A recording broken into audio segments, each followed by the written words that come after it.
चलो देखो स्टार्ट करते हैं। सबसे पहले हमने क्या पढ़ा था कैपिटल गेन में? कैपिटल गेन में आपको ये निकालना है बेसिकली कि कैपिटल एसेट से होने वाला गेन कैसे होगा, गेन कैसे आएगा आपका, और लॉस वगैरह कैसे आएंगे, वो सब हमारे को बताना है। या तो शॉर्ट टर्म कैपिटल गेन होगा, शॉर्ट टर्म कैपिटल लॉस, या long term capital gain, long term capital loss. किस पे निकलता है? हमेशा कैपिटल एसेट पे। ठीक है, कैपिटल एसेट क्या होती है अभी पता चलेगा। तो देखो सबसे पहले कैपिटल गेन निकालने का तरीका क्या है? पहले लो ग्रॉस सेल कंसीडरेशन, उसमें से आप माइनस करोगे क्या सर? एक्सपेंस माइनस कर दो, जो भी आपके ट्रांसफर से रिलेटेड एक्सपेंस है, आपका नेट सेल कंसीडरेशन आ जाएगा। इसमें से माइनस करते हैं कॉस्ट ऑफ एक्विजिशन और कॉस्ट ऑफ इंप्रूवमेंट। सर ये इंडेक्स लिखा है, इंडेक्स का मतलब क्या है? जो भी लॉन्ग टर्म होगा, लॉन्ग टर्म में हम इंडेक्स कॉस्ट ऑफ एक्विजिशन और इंडेक्स कॉस्ट ऑफ इंप्रूवमेंट लगाएंगे। इंडेक्स का मतलब होता है अगर मैंने आज से 15 साल पहले कोई चीज ली है तो उसमें इन्फ्लेशन एडजस्ट करके आज कितने की कॉस्ट बन रही है ना? क्योंकि अगर मैं आज बेच रहा हूं तो आज तो वैसे ही वो महंगा बिकेगा, तो उसकी उस टाइम की कॉस्ट से कंपेयर करना बेकार है। आज लेकर के आ जाओ फिर कंपेयर करो, है ना? लास्ट में कोई एग्जाम्शन होगी, आपकी एग्जाम्शन माइनस हो जाएगी। फिर इसके बाद ट्रांसफर, ये ट्रांसफर आप लोग खुद पढ़ लेना, इतना इंपॉर्टेंट नहीं है। अभी मैं प्रैक्टिकल एस्पेक्ट से जो जो चीजें इंपॉर्टेंट है वो सब आपको पढ़वा देता हूं।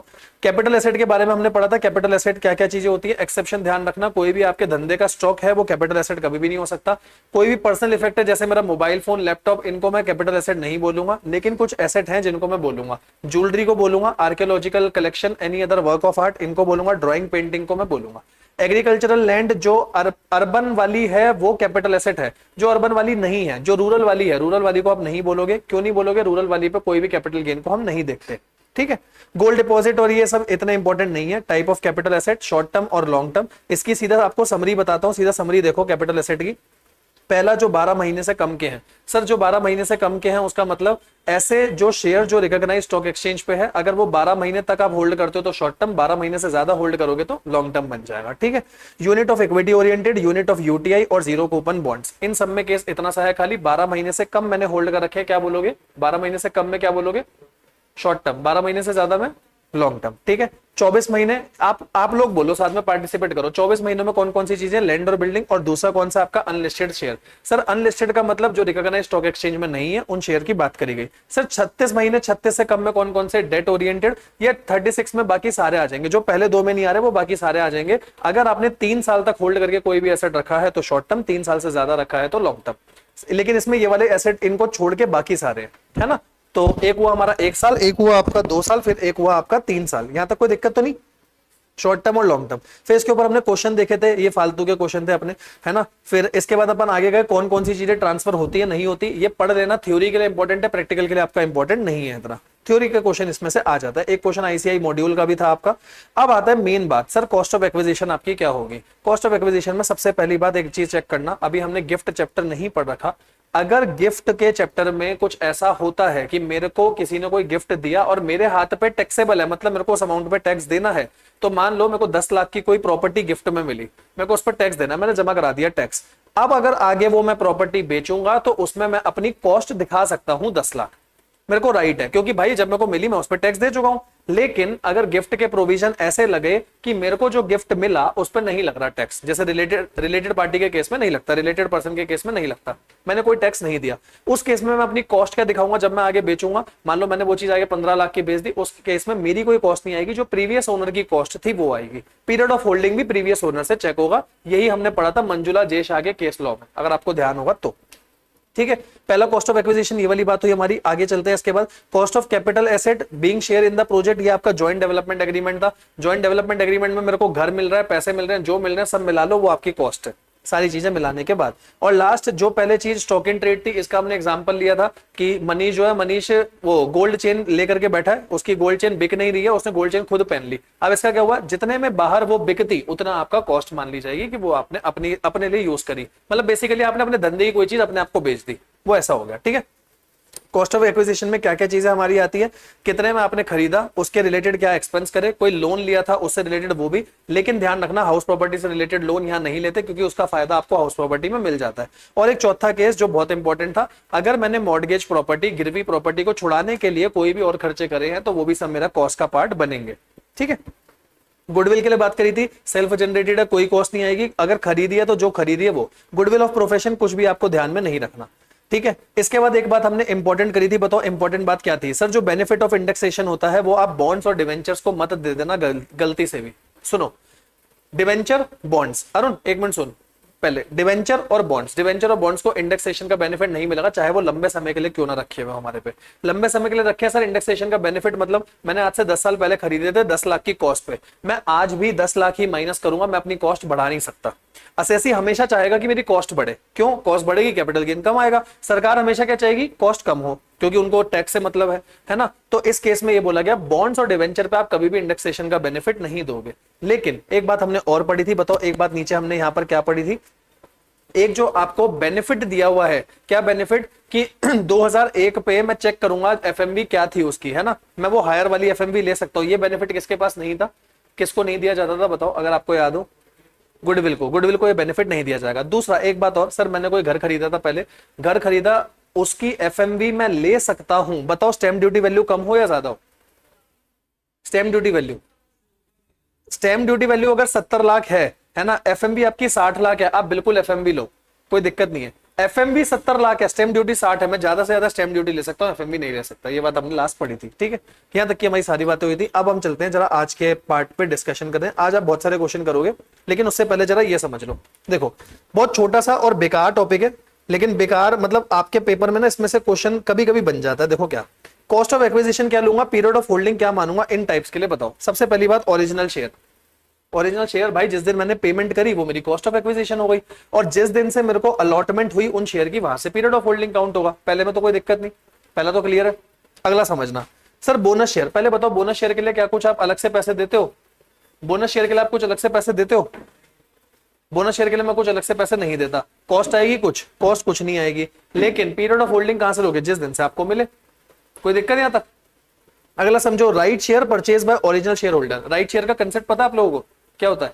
राइट शेयर का कंसेप्ट, हाँ स्टॉक वाला ही होता है, सेम स्टॉक ऑप्शन की तरह। राइट शेयर का मतलब क्या है? बेसिकली मैं अपने नए शेयर मार्केट में लेकर के जा रहा हूं, तो मैंने अपने एग्जिस्टिंग शेयर होल्डर को क्या बोला, आप थोड़े सस्ते में लेना चाहते हो ले लो। तो मान लो आपने एक्सरसाइज कर लिया, तो आपने कुछ ना कुछ पैसा तो दिया, वो कॉस्ट हो गई। और कब से लिया जाएगा? From allotment. यहां तक कोई दिक्कत है तो बताओ, यहां तक कोई दिक्कत है तो बताओ, या यहां तक क्लियर है सब? यहां तक क्लियर है? अच्छा आगे देखना, right offer sold. Right offer sold का मतलब मैंने अपना ऑफर बेच दिया किसी और बंदे को, भाई मेरे को तो शेयर ही नहीं मिले, है ना, तो कॉस्ट क्या लूंगा? कॉस्ट कोई नहीं आएगी, है ना। और जिस बंदे के पास शेयर गए, तो जिस दिन उसको ऑफर मिला वो उस दिन से काउंट करेगा, ये वाली बात है। राइट ऑफर सोल्ड का मतलब आपको ऑफर मिला था कि आप शेयर ले लो, आपने वो ऑफर खुद ना लेकर के किसी और को बेच दिया, ये बात है। तो जिस बंदे ने उसके कोई पैसे दिए होंगे उसको, आपने तो कोई पैसे नहीं दिए, नीला आएगा, और ऑफर से उसकी पीरियड ऑफ होल्डिंग देखी जाएगी। फालतू केस है, छोड़ भी सकते हो, इतना इंपॉर्टेंट नहीं है, प्रैक्टिकल लाइफ के लिए इंपॉर्टेंट नहीं है ना, तो आपके क्वेश्चंस के लिए इंपॉर्टेंट है, ठीक है। अच्छा आगे समझो, अब आगे के जितने केस हैं ये सारे बेकार के केस हैं, आज तक कभी भी पेपर में नहीं आए, जस्ट थ्योरी में कभी वो पूछ ले तो आपको पता होना चाहिए। पहला, person purchasing such offer from original share holder. जैसे मेरे को राइट मिला, मैंने राइट आगे अरुण को बेच दिया, तो price paid to seller, price paid to company. तो अरुण ने जितना प्राइस मुझे दिया उस राइट को बेचने का, और कंपनी को जितना प्राइस दिया वो सारा उसकी कॉस्ट हो गई। यहां तक कोई दिक्कत तो नहीं। पीरियड ऑफ होल्डिंग कहां से लोगे? जिस दिन अलॉटमेंट हुई। ऐसा भी तो हो सकता है ना, शेयर मुझे मिले, मैंने नहीं लिया, मैंने आगे तुम में से किसी को राइट दे दिया, तो तुम थोड़े पैसे मुझे दोगे, थोड़े कंपनी को दोगे, वरना मैं क्यों बेचूंगा? मैं भी तो अपने लिए बैठा हूं ना। तो जो आपने जितना पैसा पे करा वो आपकी कॉस्ट हो गई, और लोगे कहां से? अलॉटमेंट से लोगे। अगला, sweat equity share. Sweat equity shares जो होते हैं ये भी बेसिकली ऐसे होते हैं, एग्जिस्टिंग शेयर होल्डर्स को मिलते हैं, ईसोप वगैरह के केस में मिलते हैं। ये भी आप कब से लोगे? FMV on the date of allotment, है ना। अलॉटमेंट के दिन जो एफएमवी थी वो, इसमें प्राइस नहीं देखा जाता, फेयर मार्केट वैल्यू देखी जाती है, और लोगे अलॉटमेंट से। यहां तक की बात भी ठीक है। Share in resulting company. Resulting company का मतलब क्या होता है? पहले मतलब समझना, पहले रिजल्टिंग कंपनी का मतलब समझना। टाटा थी, टाटा में से टाइटन अलग हो गया, तो टाइटन है रिजल्टिंग कंपनी, और ये है डीमर्ज कंपनी। डीमर्ज कंपनी मतलब जिसका टुकड़ा हो रहा है, और जो अलग टुकड़ा हो रहा है उसको बोला जाता है रिजल्टिंग कंपनी। तो एक बात बताओ, टाइटन अलग हो गया, पहले जितने शेयर होल्डर टाटा के थे वो ये कह रहे थे भैया हमारा तो राइट टाइटन में भी है ना। अब टाइटन अलग हुआ, टाइटन क्या बोलेगा? मैं तो अपने शेयर होल्डर को अलग से शेयर दूंगा, ये वाली बात होगी। तो उनकी बात करी गई है बेसिकली। तो अब ये बात समझना क्या लिखा है यहाँ पर, cost of acquisition of share in demerge company. Demerge company मतलब टाटा में कितनी आपकी कॉस्ट ऑफ एक्विजिशन थी, book value of asset in demerger, उससे मल्टीप्लाई कर दो, है ना। और नीचे आप डिवाइड किससे करोगे? ये डिवाइड है बीच में, ठीक है। Net worth of the demerge company, जरा ध्यान से समझो इसका मतलब क्या है, ध्यान से समझना। टाटा, यहां पर है टाटा, टाटा की नेटवर्थ कितनी? टाटा की नेटवर्थ दे रखी है 1000 करोड़, यहां तक कोई दिक्कत तो नहीं। और book value of asset, asset की बुक वैल्यू पता है कितनी? इसमें टाइटन की बता रहा हूं, टाइटन की थी 200 करोड़ की, ठीक है। Book value of asset in demerger के केस में थी इतनी, यहां तक कोई दिक्कत तो नहीं, ठीक है। या तो आप ऐसे मान लो या ऐसे मान लो, ये भी अभी पूरे टाटा की ले लेता हूं कि बुक वैल्यू जो है एसेट की वो है 700 करोड़ मान लो, यहां तक कोई दिक्कत तो नहीं। अब इसमें कुछ ऐसे बंदे थे जिन्होंने क्या कर रखा था, पहले टाटा में इन्वेस्ट कर रखा था, अब वो टाइटन में जाना चाहते हैं। जितने लोगों ने टाटा में इन्वेस्ट कर रखा था उन्होंने पैसे भर रखे थे 5,000 रुपए, ठीक है। तो अब उनकी कॉस्ट ऑफ एक्विजिशन क्या होगी टाइटन के लिए, तो आप कैसे निकालोगे, सर भरे थे 5,000, कॉस्ट ऑफ एक्विजिशन आपने 5,000 लिए थे, इनटू में बुक वैल्यू क्या है, बुक वैल्यू है 700 करोड़ और नेटवर्थ कितनी 1,000, मतलब एक तरीके से 5,000 का 70%, मतलब 3,500 आपका बनेगा अमाउंट किसका, टाइटन के लिए। यहां तक की बात ठीक है। क्वेश्चन नॉर्मल है, एक आधा ऐसा क्वेश्चन कर लेंगे आपको और अच्छे से क्लियर हो जाएगा, ठीक है। लोगे कहां से, जिस दिन अलॉटमेंट हुआ या जिस दिन डीमर्ज कंपनी को आपने परचेज करा, ये तो वही फालतू बात है ना। अब इसके बाद आगे समझना 2 केस और, फिर खत्म करते हैं इसको हम। इसके बाद मेन क्वेश्चंस पे चलेंगे, मेन क्वेश्चंस आपके इंपॉर्टेंट है। क्या हो गया, ये ऊपर क्यों नहीं हो रहा, देखो shares in demerge company original cost minus amount computed in 7 above. तो डीमर्ज कंपनी में कितना होगा, जितना आपने लिया उसमें से ये वाला माइनस कर दो, रिजल्टिंग कंपनी वाला। जैसे हमारे केस में कितना आया, आपने 5,000 लगाए थे, 3,500 आया था टाइटन के लिए, तो बाकी का 1,500 किसके लिए हो गया, मेरा टाटा के लिए। सिंपल सी बात, मतलब यार आप ऐसे समझो ना, पहले आपने टाटा में पैसे लगा रखे थे, अब टाटा के 2 टुकड़े हो गए, टाइटन अलग टाटा अलग, तो टाइटन का आपने अलग से निकाल दिया, टाटा का अलग से निकाल दिया, बस वो वाली बात है ना। ये भी आप परचेज अलॉटमेंट से लोगे। अगला वाला भी ये क्या, forfeiture of shares price paid to the company. कई बार ऐसा होता है कि मेरे शेयर जब्त कर लिए कंपनी ने और वो बाद में किसी और को आप में से रीइशू कर दिया, तो जितना पैसा आपने दिया वो आपकी कॉस्ट ऑफ एक्विजिशन बन जाएगी। ये आप 12th क्लास में पढ़ी चुके हो, फॉरफीचर और रीइशू होता था, है ना। यहां तक कोई दिक्कत तो नहीं। लास्ट एक बात, where bonus share are acquire before 1/4/2001, FMV आप ले सकते हो 1/4/2001 की, क्योंकि आपको पता है इंडेक्सेशन लगना चालू हुआ है 2001 से। तो अगर मेरे को बोनस शेयर मिले 1980 में, है ना, तो मैं उसकी फेयर मार्केट वैल्यू ले सकता हूं 2001 वाली, क्योंकि बोनस शेयर के केस में वैसे तो मैं कॉस्ट नहीं लेता हूं, है ना। तो अगर 2001 से पहले के हैं तो आप 2001 की फेयर वैल्यू ले सकते हो, फेयर मार्केट वैल्यू ले सकते हो। यहां तक कोई दिक्कत तो नहीं, यहां तक क्लियर है। अब सर अभी तक हमने जो भी ज्ञान पढ़ा, जरा आओ इसका एक क्वेश्चन करें। जो भी अभी तक हमने नॉलेज ली, जरा इसका एक क्वेश्चन करें, आपको अच्छे से समझ में आएगा। देखो, ABC limited allotted 100 share to its employee Sunita. किसको दिए, एम्प्लॉय को, सुनीता को, under sweat equity, sweat equity में दिए। यहां तक कोई दिक्कत तो नहीं। स्वेट इक्विटी में हमने क्या पढ़ा था, फेयर मार्केट वैल्यू लेनी है on the date of allotment, है ना। Scheme at 35 when the market price of share is 47। Market price कितना है, 47। यहां तक कोई दिक्कत तो नहीं। Sunita sold the share itself for 55। Sunita ने लिए और सुनीता ने आगे बेच दिए 55 के। Determine the tax treatment. तो बताओ इनकम क्या आएगी सुनीता के केस में। तो अब आप सैलरी पढ़ चुके हो ऑलरेडी, तो सैलरी के लिए मतलब आप ऐसे मान के चलो, जो कंपनी के शेयर मार्केट में चल रहे हैं 47 के, वो आपने अपने एम्प्लॉय को 35 के दे दिए। मतलब आपने पर्क दिया ना इसको 12 का, नॉन मॉनेटरी परक्यूसिट्स है, पैसे नहीं दिए, पैसे के बदला शेयर दिए। तो सबसे पहले उसकी सैलरी में क्या जाना चाहिए, परक्यूसिट्स। कितने जाने चाहिए सर, 100 शेयर थे, 47 का मार्केट में चल रहा था और 35 रुपए उसने दिए, तो 1200 रुपए आपने उसको एक तरीके से ज्यादा बेनिफिट दिया, तो पर्क में आएंगे। यहां तक कोई दिक्कत, परक्यूसिट्स में आएंगे। यहां तक कोई प्रॉब्लम, ठीक है। आगे एक बात बताओ, ये इसने लिए कब, 23-24 में ही लिए। गुड मॉर्निंग भाई, कहा आज बड़ी देर, अच्छा हाँ। तो इस पॉइंट को ना जरा एक बार ध्यान से समझना, मैं क्या पॉइंट कहने की कोशिश कर रहा हूं आपको। मैं कह रहा हूं 23-24 में ही आपने शेयर लिए और शेयर आपने बेच दिए, लॉन्ग टर्म शॉर्ट टर्म। 23-24 में लिए और 23-24 में बेच दिए, शॉर्ट टर्म। ये वाली बात क्लियर है सर। आएगा तो शॉर्ट टर्म कितना आएगा, आपने कितने के बेचे, 55 के, और आप अपने लिए कितनी कॉस्ट मानोगे बताओ, 35 या 47? 47। कोई ऐसा बच्चा जिसको लग रहा हो सर यहाँ 47 नहीं 35 आना चाहिए, नहीं आएगा 35। रीजन बताता हूं क्यों। भाई आप 35 क्यों ले रहे हो, आप अपना नुकसान करोगे अगर 35 आएगा तो। मान लो आप एम्प्लॉय हो, आपने कॉस्ट कम ली, कैपिटल गेन ज्यादा आएगा। पहली बात, एक तो अपना ये नुकसान हुआ। दूसरा लॉजिकल नुकसान बताता हूं, भाई आपने 35 से 47 का डिफरेंस ऑलरेडी अपने सैलरी में टैक्स करवा तो रहे हो, 1200 रुपए आप टैक्स करवा तो रहे हो सैलरी में, है ना। तो फिर यहां पर मैं 35 लेकर के और कैपिटल गेन ज्यादा निकाल के और टैक्स क्यों भरूं, है ना।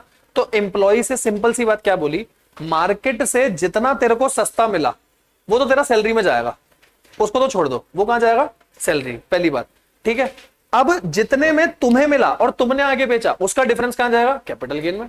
यही तो बात है, कोई दिक्कत यहां तक। यहां तक बिल्कुल ठीक है ना।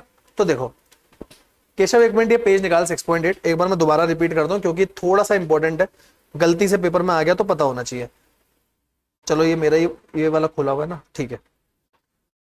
हाँ जी, एक बार दोबारा से समझना इस चीज को। देखो स्वेट इक्विटी के केस में, स्वेट इक्विटी के शेयर्स के केस में आपको क्या देखना है, इधर कंपनी है, इधर एम्प्लॉय है। कंपनी ने एम्प्लॉय को कोई भी शेयर्स दिए जिसकी बाहर बाजार में वैल्यू चल रही है 47, आपने वो एम्प्लॉय को दिए कितने में, 35 में। पहली बात यहां तक। आगे एम्प्लॉय ने क्या करा, एम्प्लॉय ने ये शेयर सेल कर दिए कितने में, 45 में। ठीक है, ये एम्प्लॉय को मिले थे इतने में, 35 में। तो इसका सिंपल सा ट्रीटमेंट क्या है, कितने शेयर थे सर, 100 शेयर थे। इसका सिंपल सा ट्रीटमेंट क्या है, कंपनी ने जो चीज बाजार में 47 की थी वो एम्प्लॉय को 35 की दे दी, मतलब कंपनी ने 1200 रुपए का नॉन मॉनेटरी परक्विजिट एम्प्लॉय को दिया है। 1200 कैसे, 12 रुपए का डिफरेंस आया एक शेयर पे और टोटल आपके 100 शेयर है, 1200 रुपए ये आया नॉन मॉनेटरी परक्विजिट। आप इसको कहां लेके जाओगे, सैलरी में, ये तो पर्क वहीं टैक्सेबल होगा, पहली बात। दूसरी बात, सर एम्प्लॉय को जिस साल में शेयर मिले उसने उसी साल में बेच दिए, तो भाई ये तो होगा तो पक्का शॉर्ट टर्म, यहां तक की बात ठीक है। शॉर्ट टर्म हो लॉन्ग टर्म हो, हम क्या करते हैं, सेल माइनस कॉस्ट, है ना। शॉर्ट टर्म में तो सिंपल होता है, ना कोई इंडेक्सेशन ना कुछ। सेल कितने की करी एम्प्लॉय ने, 55 की। इसके लिए कॉस्ट कितनी मानोगे सर, 47 की कॉस्ट मानेंगे हम, क्योंकि आपने एक्स्ट्रा पैसे पहले ही टैक्सेबल कर तो दिए उसके, फिर आप 35 कैसे लोगे, है ना। इसको आप 47 मानोगे तो एक शेयर पे 8, तो टोटल 100 शेयर पे 800 रुपए, ये आपके कैपिटल गेन की इनकम बनेगी। यहां तक कोई दिक्कत, बस यही वाला आपका पार्ट था, आप देख लो, कोई प्रॉब्लम तो नहीं। ठीक है, आओ अब जरा इसके आगे चले। अगला क्वेश्चन, अगला क्वेश्चन आप करो एक बार, चलो 11th क्वेश्चन एक बार ट्राई करके देखो, हो रहा है। बहुत सिंपल सा क्वेश्चन है, एक बार करके देखो फिर आगे चलते हैं।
मुश्किल आसान,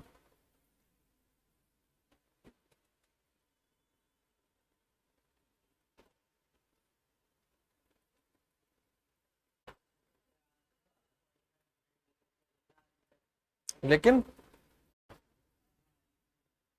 लिखने में कोई प्रॉब्लम नहीं है, लिखना तो सीख जाओगे, आंसर निकालो पहले कभी। हाँ हाँ, देखो जी, देखते हैं जरा इस क्वेश्चन को, कहा गया अपना, ये रहा। Mister Ravi, existing share holder X Y limited का receive letter of offer for purchasing 500 share at 30 while the market value थी 40 की। ठीक है, he sold the offer to Mohan, 5 रुपए में बेचा, Mohan subscribe the shares, later he sold the entire share 44 के, compute the capital gain. सबसे पहले रवि ने मोहन को बेचा तो उसकी कॉस्ट ऑफ एक्विजिशन नील थी और इसको पैसे कितने मिले, 5 रुपए। 500 शेयर पे, हर शेयर पे 5 रुपए मिले तो 2500 रुपए इसने कमाए, यहां तक कोई दिक्कत तो नहीं। अब आप मोहन के लिए सोचो, मोहन के लिए कॉस्ट ऑफ एक्विजिशन कितनी सर, 5 रुपए, ये 30 रुपए, ये टोटल आ गए 17,500। है ना, और उसने बेचा कितने में था 44 में, माइनस कर लो, आ जाएगा आंसर। नॉर्मल क्वेश्चन है, यहाँ तक कोई दिक्कत तो नहीं ना। 12th क्वेश्चन होमवर्क में एमसीक्यू, एमसीक्यू को छोड़ो बाद में करेंगे आराम से, आप लोग करके देख लेना, नहीं होगा तो मैं बता दूंगा, ठीक है। और आपका 14 क्वेश्चन भी होमवर्क में, 13 अभी डिस्कस कर रहे हैं, 14 भी होमवर्क में डालना। 13 क्वेश्चन अभी डिस्कस करते हैं, आओ जी 13 देखते हैं। Mister Roshni, messrs Roshni purchase 250 share of MN limited for 9000 on 9 April 2023, ठीक है। 250 शेयर्स लिए कितने में, 9000 में। In the scheme of demerger MN limited transfer to PQ limited asset the book value of which was 50,000, net worth कितनी थी, 1.5 लाख की। She receive 150 share of PQ limited in the scheme of demerger, she sold all the shares for 19,000, compute the capital gain. Compute the capital gain, capital gain आपको निकालना है, यहां तक की बात समझ आती है। सर सबसे पहले तो सेल्स वैल्यू को अलग अलग करो। सेल्स वैल्यू अलग अलग मेरी कैसे होगी जरा वो सोचो। देखो परचेज कितने करे इसने, 250 शेयर परचेज करे थे एमएन लिमिटेड के, यहां तक ठीक है, और उसको बाद में 150 शेयर मिले पीक्यू लिमिटेड के, यहां तक ठीक है। तो देखो पीक्यू में कितने मिले 150 और एमएन में कितने मिले 250 थे, यहां तक कोई दिक्कत है तो बताओ, यहां तक कोई दिक्कत नहीं।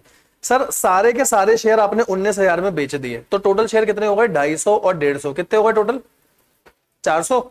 तो पहले सेल्स को बाइफरकेट करो इस बेसिस पे, तो देखो आपने सेल्स को बाइफरकेट करा, 19,000 को यहां बाइफरकेट करा और 19,000 को यहां बाइफरकेट, यहां तक कोई दिक्कत, यहां तक कोई प्रॉब्लम नहीं, यहां तक सर बात समझ आती है।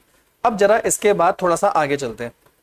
उसने शेयर परचेज कितने के करे थे, 9,000 के करे थे, और मैंने आपको बताया था जब भी आपको कॉस्ट ऑफ एक्विजिशन निकालनी है कैसे निकालोगे, सर 9,000 में लिए थे, बुक वैल्यू चल रही है 50,000 और नेटवर्थ है मेरी 1.5 लाख, डिवाइड कर दो 1/3, मतलब ये आ जाएगा 3,000, यहां तक ठीक है। और अगर 3,000 कॉस्ट इनकी है तो बाकी की कॉस्ट हो गई इनकी 6,000, जो डीमर्ज्ड कंपनी है ना।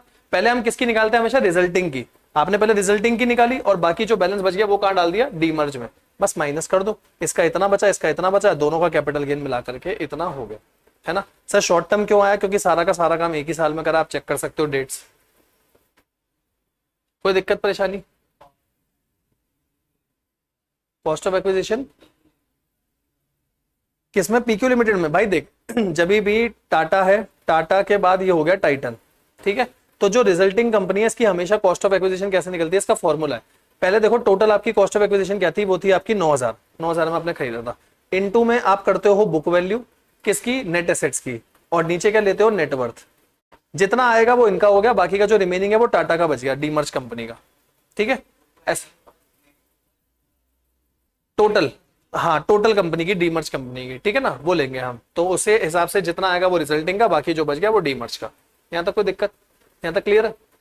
आज एक बच्चा और कौन गायब है, एक बच्चा और आता ना, ममता, ममता नहीं है, हाँ चले आगे आओ, यहां तक हो गया। अब आपका अगला लॉन्ग टर्म कैपिटल एसेट क्या होते हैं, 112A वाले, है ना। लॉन्ग टर्म कैपिटल गेन भी पढ़ेंगे, वरना इसके ऊपर तो आप ऑलरेडी पहले भी बात कर चुके हो। बताओ लॉन्ग टर्म कैपिटल गेन पे रेट क्या लगता था 112A पे, सर 10% लगता था इन एक्सेस ऑफ 1 लाख, याद है। वही सारी बातें आपको पढ़नी है, जरा देखो क्या है, देखो जी section 112A provide concessional rate of 10% on long term capital gain, वो भी 1 लाख से ऊपर, transfer of an equity share in a company और unit of equity oriented fund और a unit of business trust. लेकिन आगे एक बात ध्यान रखना, on which STT is paid, STT का मतलब होता है सिक्योरिटी ट्रांजैक्शन टैक्स। अगर आपका सिक्योरिटी ट्रांजैक्शन टैक्स गया हुआ है तभी आप 112A में आ सकते हो शेयर्स को लेकर के, अदरवाइज कभी भी नहीं आ सकते। पहली चीज इंपॉर्टेंट, इस पर जरा मार्क करना, अगर पेपर में वो दे दे एसटीटी पे नहीं है तो नहीं आएगा, यहां पर इंपॉर्टेंट है। Securities transaction tax, securities transaction tax, STT.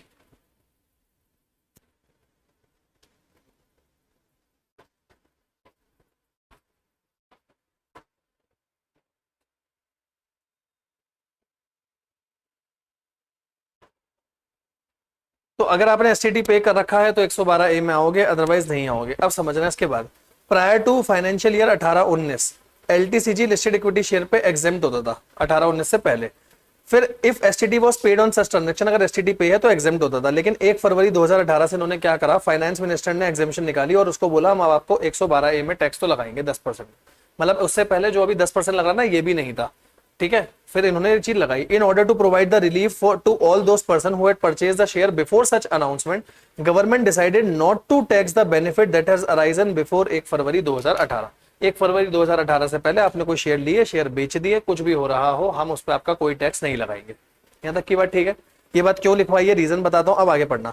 For that purpose cost of acquisition of such asset on which STT is paid. ऐसे शेयर्स या ऐसे इक्विटी ओरिएंटेड फंड के शेयर्स, म्यूचुअल फंड के यूनिट या बिजनेस ट्रस्ट के unit जो आपने 1 फरवरी 18 से पहले ले रखे थे, उनकी कॉस्ट ऑफ एक्विजिशन पता कैसे आएगी? कॉस्ट ऑफ एक्विजिशन निकालोगे, पहली बात तो देखना एसटीटी पे है या नहीं, क्योंकि एसटीटी पे होगा जब ये सेक्शन लगेगा, अदरवाइज सेक्शन ही नहीं लगेगा, है ना। और आपने वो एक्वायर करे 1 फरवरी 18 से पहले सॉरी 1 फरवरी 18 से पहले, तो आप हायर लोगे। हायर किसका? ध्यान से, मैंने लिया कितने का कॉस्ट, आप देख लो बेनिफिट दिया। बेनिफिट क्यों? क्योंकि कॉस्ट में हायर लेने का मतलब आपका बेनिफिट है, कैपिटल गेन कम आएगा। ये वाली बात क्लियर हुई? तो दिया बेनिफिट है। देखो क्या, मैंने 1 फरवरी 18 से पहले लिए थे मान लो 10,000 के, सही बात है। और यहां लोअर देखना किसका? Fair market value of such asset, उसकी एफएमवी कितनी चल रही है आज? उसकी एफएमवी चल रही है मान लेते हैं 11,000, और sales value receive or receivable as a result of transfer, और जो मेरे को सेल्स वैल्यू मिली वो मिली 12,000। तो आप क्या करोगे, इन दोनों में से लोअर मतलब 11,000 और 10,000 विच एवर इज हायर, तो 11,000 रुपए की उनकी कॉस्ट ऑफ एक्विजिशन बनेगी। तो देखो आपको क्या और पहली बात, पहले एक चीज और पढ़ा देता हूं, बेनिफिट ऑफ इंडेक्सेशन यहां नहीं लगेगा कभी भी, है ना। बेनिफिट ऑफ इंडेक्सेशन और कहां नहीं लगता था? डिवेंचर बॉन्ड में। यहां तक की बात ठीक है।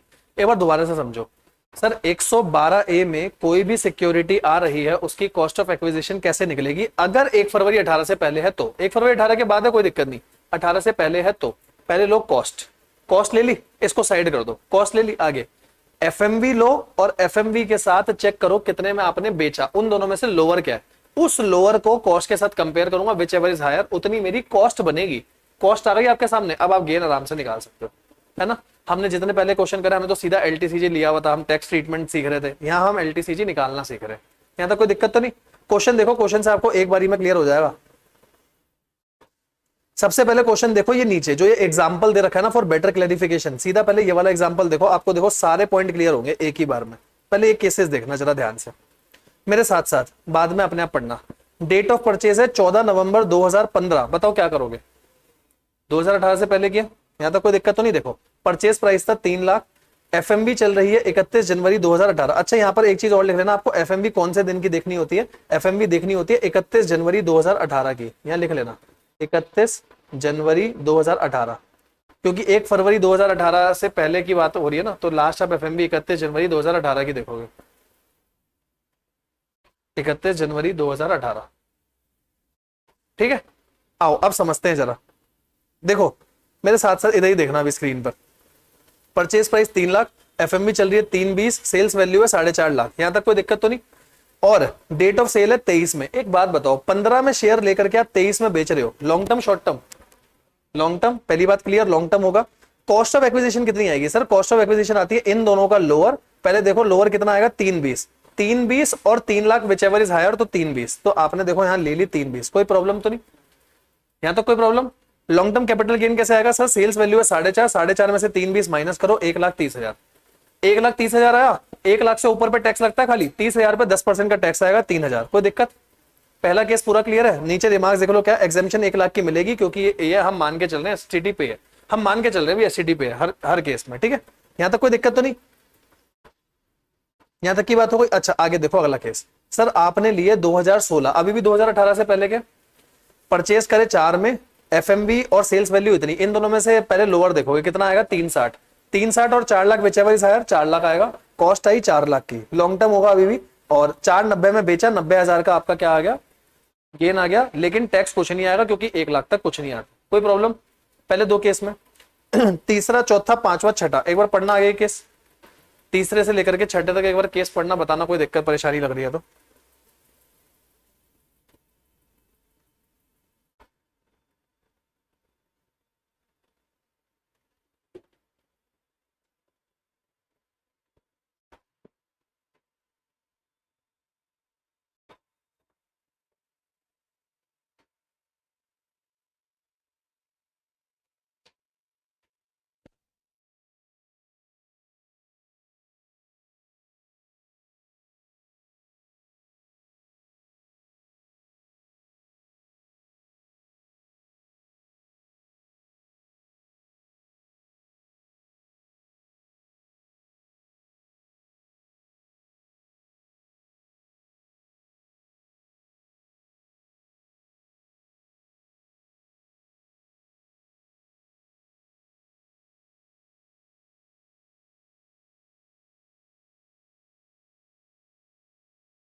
इनको मार्क भी कर लेना।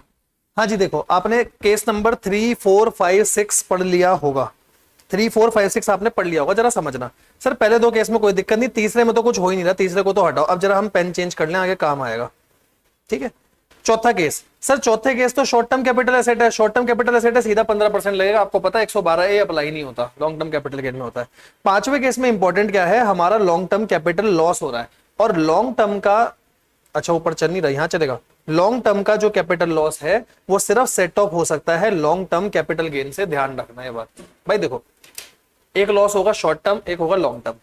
अगर आपका शॉर्ट टर्म का कैपिटल लॉस है, कहीं से भी सेट ऑफ करो, शॉर्ट टर्म कैपिटल गेन से या लॉन्ग टर्म कैपिटल गेन से करना, गेन से ही है, कैपिटल गेन से, और कहीं से नहीं। तो शॉर्ट टर्म से भी हो सकता है, लॉन्ग टर्म से भी हो सकता है, पर लॉन्ग टर्म अपने आप में बड़ा है। इस तरीके से याद रखो, लॉन्ग टर्म अपने आप में इतना बड़ा है कि वो सिर्फ लॉन्ग टर्म कैपिटल गेन से एडजस्ट हो सकता है, शॉर्ट टर्म से कभी भी एडजस्ट नहीं होगा। ये वाली बात ध्यान रही है ना। और लास्ट केस भैया, लास्ट केस में तो लिए ही आपने फरवरी में, मतलब 31 जनवरी के बाद लिए हैं, तो सीधा आपकी कॉस्ट ऑफ एक्विजिशन जो है वही 8 लाख आ जाएगी। मैं कुछ भी चेक नहीं करूंगा, सीधा 8 लाख लूंगा, वही बात नीचे लिखी हुई भी है ना। तो अगर आपने 112A पढ़ा और पेपर से पहले ये एग्जाम्पल पढ़ लिया, मेरे को नहीं लगता आपको कहीं भी कोई दिक्कत आएगी, सारे केस आपके कवर हो गए यहीं पर। तो इस एग्जाम्पल को पढ़ना, ऊपर के एमसीक्यू आप पेपर से पहले छोड़ भी दोगे ना, कोई दिक्कत नहीं, अभी कर लेना ताकि आपके कंसेप्ट क्लियर हो जाए, रिविजन के टाइम पे आप उनको छोड़ सकते हो। ये वाला एग्जाम्पल इंपॉर्टेंट है, ठीक है। तो इन दोनों एग्जाम्पल को आप होमवर्क में डालो, 15-16 को। बेकार एग्जाम्पल है, आप ट्राई भी कर सकते हो खुद से, है ना। 15-16 बेकार के एग्जाम्पल। आगे चलते हैं। यहां तक कोई दिक्कत, कोई परेशानी है तो पहले आप लोग बताओ, कोई दिक्कत परेशानी तो नहीं। अच्छा, इस एग्जाम्पल के ऊपर एक चीज और डाल देना स्टार करके, अज्यूम एसटीटी इज पेड। हम ऐसा अज्यूम कर रहे हैं कि एसटीटी आपका पे है, तभी तो ये सब लगेगा, अदरवाइज ये सब कुछ लगेगा ही नहीं। हमने माना है कि एसटीटी पे है। और आपको एक मजे की बात बताऊं सर, जब ये शॉर्ट टर्म कैपिटल गेन है तो 15% कैसे हुआ? ये जब ही तो हुआ क्योंकि यहां पर भी एसटीटी पे है, तभी ये 111A में जा रहा है, वरना ये शायद ये normal short term capital gain होता। और एक बात मैंने आपको पहले बताई थी, शेयर्स पे जो भी होता है वो 111A में जाता है ना। तब मैंने आपको थोड़ा सा बताया था, अब हम उस चीज को डिटेल में पढ़ रहे हैं। कोई दिक्कत यहां तक क्लियर है ना? यहां तक कोई प्रॉब्लम तो नहीं? चले आगे, आओ जी अब चलते हैं आगे। Note, brokerage pay for purchasing the share shall be added in the cost, whereas brokerage pay on sale of share shall be deducted from the sale consideration। Star लगाना। गलती से इसके ऊपर क्वेश्चन आ सकता है कि आपको क्वेश्चन दिया, साथ में लिखा है ब्रोकरेज पे। भाई ब्रोकरेज पे करने से मेरी कॉस्ट बढ़ जाती है, और सेल के टाइम पे ब्रोकरेज पे करी है तो मेरे को पैसा कम मिलेगा, तो वो माइनस करनी होती है, नॉर्मल सी बात। कोई कभी भी कोई इंडेक्सेशन नहीं होगा, कुछ भी नहीं होगा, नॉर्मल, ठीक है। कॉस्ट में जुड़ेगा, कॉस्ट का कमी कहीं इंडेक्सेशन हो रहा है तो करोगे, और शेयर के केस में तो वैसे भी इंडेक्सेशन नहीं होता, आपको पता ही है ना, वो बात अभी हमने पढ़ी ली। Sir will STT be allow as an expense at the time of sale of share. जब मैं शेयर्स को बेच रहा हूं तो क्या एसटीटी भी मैं माइनस करूंगा? STT shall neither form part of cost in case of purchase nor allow deduction as expense of transfer in case of sale. ध्यान रखना, आपने एसटीटी पे करा, ऊपर के हर क्वेश्चन में हमने माना था एसटीटी पे है, कहीं हमने ऐसा पढ़ा कि एसटीटी डिडक्ट करोगे, कुछ डिडक्ट नहीं हो, वो एक तरीके का टैक्स है, वो आपने पे कर दिया, उसको छोड़ो भाई, उसको यहां कहीं नहीं लोगे, ये बात ध्यान रखना, ठीक है। ये वाला जो डाउट था वो इतना ज्यादा इंपॉर्टेंट कुछ नहीं था, आज तक कभी पेपर में भी नहीं आया, बट आपको पता होना चाहिए। जैसे देखो example, A purchase a share recognised stock exchange से 15,000 के, और उसने 200 ब्रोकरेज के दिए, 100 एसटीटी के। बताओ 200 लोगे? ब्रोकरेज तो लोगे, एसटीटी नहीं लोगे। उसने ये शेयर बेचे 18,000 के, 300 की ब्रोकरेज पे करी, तो पहले तो 300 माइनस कर दो, एसटीटी का कुछ नहीं होगा इस केस में भी। तो देखो 18,000 माइनस 300 आपने यहां करे, है ना, और कॉस्ट ऑफ एक्विजिशन में ये ले लिया ब्रोकरेज, एसटीटी कहीं पर भी कुछ भी नहीं आएगा, है ना। डाउट का भी एग्जांपल हमने कर लिया ताकि हमारे को कोई प्रॉब्लम ना आए। यहां तक कोई दिक्कत क्लियर? बिल्कुल मक्खन। चलो आगे, अगला कॉस्ट ऑफ इंप्रूवमेंट क्या होता है? कॉस्ट ऑफ इंप्रूवमेंट बेटा बिल्कुल सेम कॉस्ट ऑफ एक्विजिशन जैसा ही है। कॉस्ट ऑफ इंप्रूवमेंट का मतलब क्या होता है वैसा समझाता हूं आपको।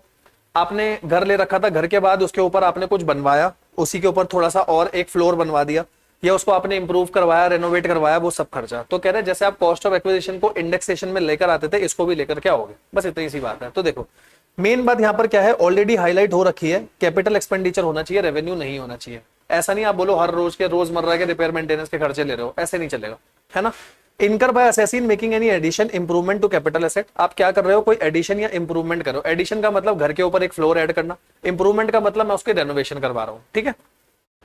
It also include any expenditure incur to protect the title of the capital asset, ठीक है। In simple word, any expenditure incur to increase the value of capital asset is treated as cost of improvement. कोई भी आप ऐसा खर्चा कर रहे हो जो कैपिटल खर्चा है और जिससे आपकी एसेट की वैल्यू बढ़ रही है, वो सारे खर्चे आप लोगे, ठीक है। यहाँ तो कोई दिक्कत नहीं, नॉर्मल सी बात है। और सच बात बताओ, हम ये सब पढ़ तो रहे हैं, पेपर में पता क्वेश्चन कैसा आता है, cost of acquisition, cost of improvement, नाम से ही लिखा होता है, कुछ नहीं आएगा। कहीं कहीं होगा जहां हमें देखना पड़ेगा, अदरवाइज देखना नहीं होता। COI is only index in case of long term irrespective of the year in which such improvement was incurred. It shall be done. अब ध्यान से समझना, उसने क्या बोला, कॉस्ट ऑफ इंप्रूवमेंट को आप क्या करोगे, कॉस्ट ऑफ इंप्रूवमेंट को आप इंडेक्सेशन तो करोगे, यहां तक की बात तो ठीक है, इंडेक्स तो होगा। इन केस ऑफ लॉन्ग टर्म, सही बात है, लॉन्ग टर्म में ही तो होता है, शॉर्ट टर्म में होता ही नहीं, यहां तक की बात ठीक है। लेकिन irrespective of year in which such improvement was इनकर, वो इंप्रूवमेंट कब हुई वो नहीं देखी जाएगी। सर फिर देखा क्या जाएगा, फॉर्मूला देखो, फॉर्मूला समझ आएगा। ऊपर तो हम हमेशा CII लेते हैं जिस साल में ऐसे ट्रांसफर हुआ, आपके केस में हमेशा पता कौन से साल में ट्रांसफर हो रहा होगा, 23-24 में, जो प्रीवियस ईयर, ठीक है। नीचे देखो क्या लिखा है, CII for the year in which improvement took place, जब वो इंप्रूवमेंट हुआ। अब इस बात को ना जरा ध्यान से समझना, इसका मतलब क्या है, यहां ऊपर क्या कह रहा है वो, लॉन्ग टर्म कैपिटल एसेट। देखो इस बात को ना जरा मैं थोड़ा सा ध्यान से समझाता हूं, समझना। आपने घर लिया था, घर लिया 10 साल पहले, आज क्या चल रहा है 23, आपने कब लिया, आपने इसकी इंप्रूवमेंट पता है कब कराई, आपने इंप्रूवमेंट कराई 2022 में और बेच दिया 2023-24 में।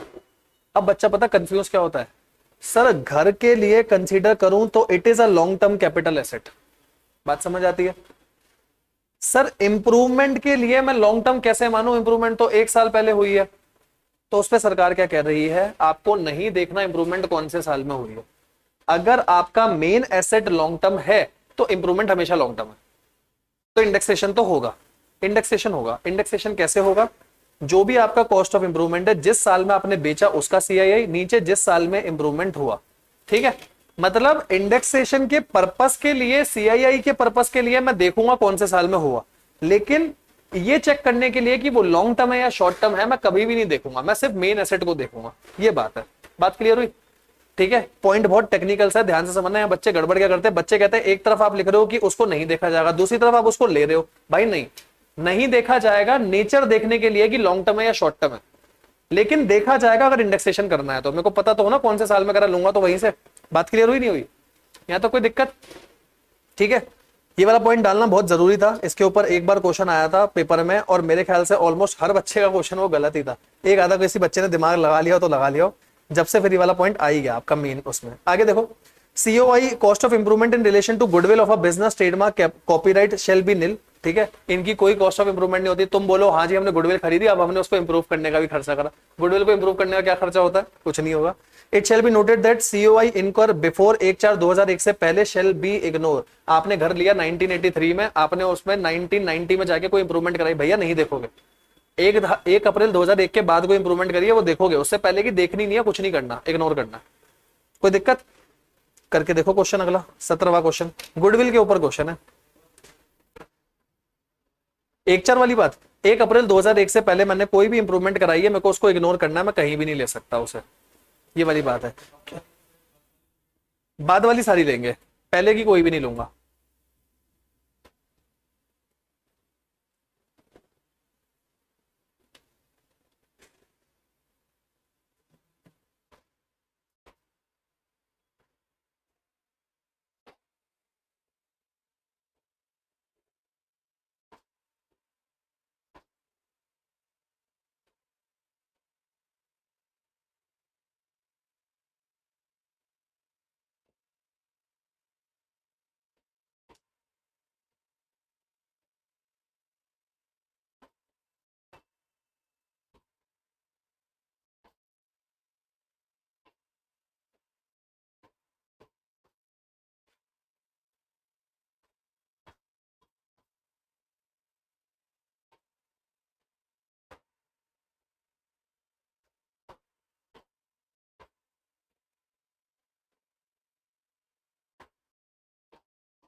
मैंने कर रखा है index cost of acquisition goodwill के केस में।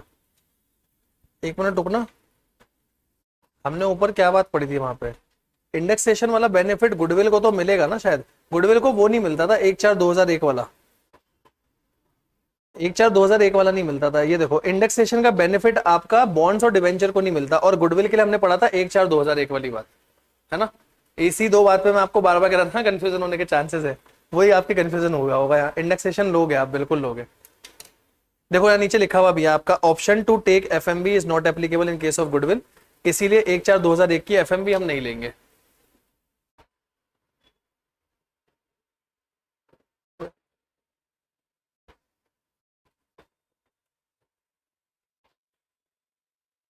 हो गया।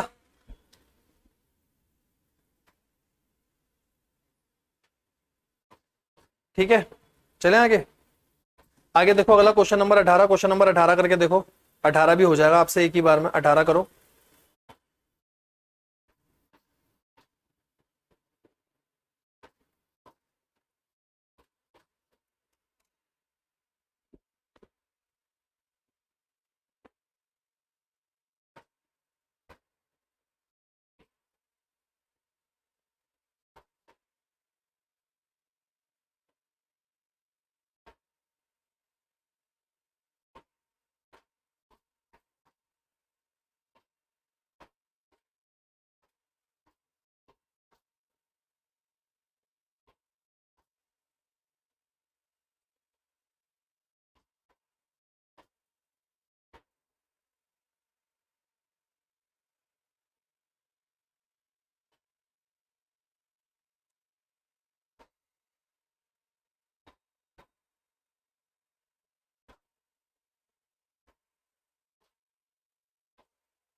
क्या कौन सा वाला?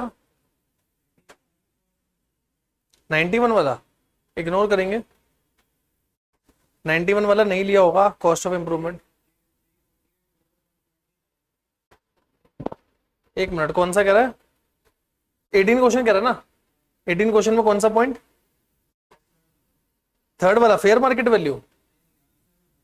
आंसर में थर्ड वाला, इंडेक्स कॉस्ट ऑफ इंप्रूवमेंट। ये 348 और 129 कैसे करा भाई? ये 129 इन्होंने इसका लिया होगा 2007 का सीआईआई। ये आपको हमेशा क्वेश्चन में गिवन होगा। यहाँ पर आप कहां से देखोगे? ये वाली टेबल है ना, इस वाली टेबल से देखोगे। कहां गई वो? आपको हमेशा क्वेश्चन में गिवन होगा। ये देखो, यहां से आप देखोगे, ये रहा 129। ठीक है ना? ये आपको याद नहीं करना, ये हमेशा क्वेश्चन में दे रखा होगा। ये याद करने बैठे तो हो गया काम, बाकी पूरा टेक्स्ट भूल जाओगे। कोई दिक्कत? 1/4/2001 से पहले की कॉस्ट ऑफ इंप्रूवमेंट इग्नोर करनी है, पता चल गया है ना। ऐसे क्वेश्चन आते हैं, बताओ इन क्वेश्चन में कोई दिक्कत है? कर सकते हो ना आराम से। इसमें शेयर्स के ऐसे क्वेश्चन आते हैं, कैपिटल गेन के। अभी तक कोई प्रॉब्लम है ना? क्वेश्चन इसका छोटा ही आता है, बड़ा क्वेश्चन आने के चांसेस बहुत कम होते हैं। आगे देखो, बड़ा आता है तो एक टॉपिक है आपका स्लम सेल, वहां से आता है। अगला देखो क्वेश्चन, अगला भी करके खत्म करते हैं। 19, मिस्टर चेतन परचेज डिवेंचर। सर सबसे पहली बार डिवेंचर आ गया, इंडेक्सेशन मिलेगा? नहीं मिलेगा, ध्यान रखना है इस बार, ठीक है। अच्छा, 1/4/2001 वाली बात मिलेगी।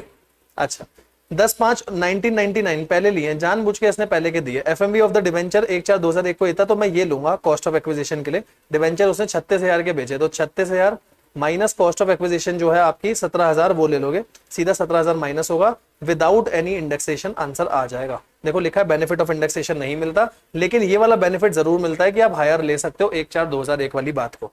कोई प्रॉब्लम या क्लियर है?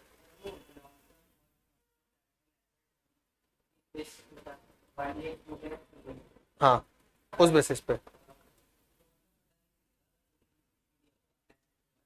एसेट के बारे में कुछ भी नहीं दे रखा, मतलब डेट ऑफ परचेज वगैरह कुछ नहीं दे रखा। ये अगर अगर ऐसा आता नहीं जनरली क्वेश्चन आपका ना पक्का दे रखा होगा, वरना मैं पता ही नहीं चला पाऊंगा ना, लॉन्ग टर्म लगेगा शॉर्ट टर्म, और वो नहीं पता चलेगा तो टैक्स लायबिलिटी नहीं पता चलेगी, इसलिए वो हमेशा देगा आपको। ठीक है, 20 क्वेश्चन ट्राई करो, 20 पे स्टार लगाना, बढ़िया क्वेश्चन है। 20th क्वेश्चन ट्राई करो।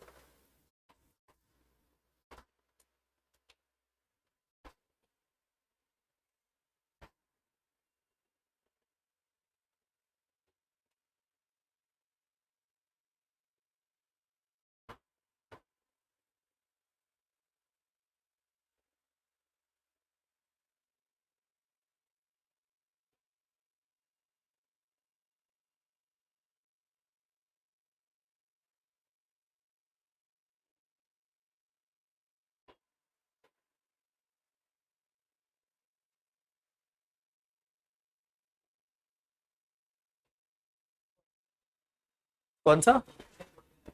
सेक्शन 49, पेज नंबर बताइयो।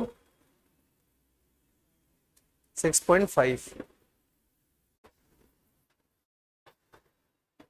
कॉस्ट ऑफ एक्विजिशन, इसमें सबसे पहला केस जो है गिफ्ट वाला, गिफ्ट वाले केस में खाली इतनी बात लिखी हुई है हमारी, मान लो तेरे को कोई गिफ्ट मिला, अभी हमने गिफ्ट के प्रोविजन पढ़े नहीं है, दो पॉसिबिलिटी हो सकती है कि तेरे पे टैक्स आएगा या नहीं आएगा। अगर तेरे पे टैक्स आया तो गिफ्ट तेरे को जितने का मिला, मान ले 10 लाख का मिला, तो वो तेरी कॉस्ट तू बोल सकता है कि मैंने 10 लाख में खरीदा है, फिर गिफ्ट कोई बात नहीं, क्योंकि तूने टैक्स दिया।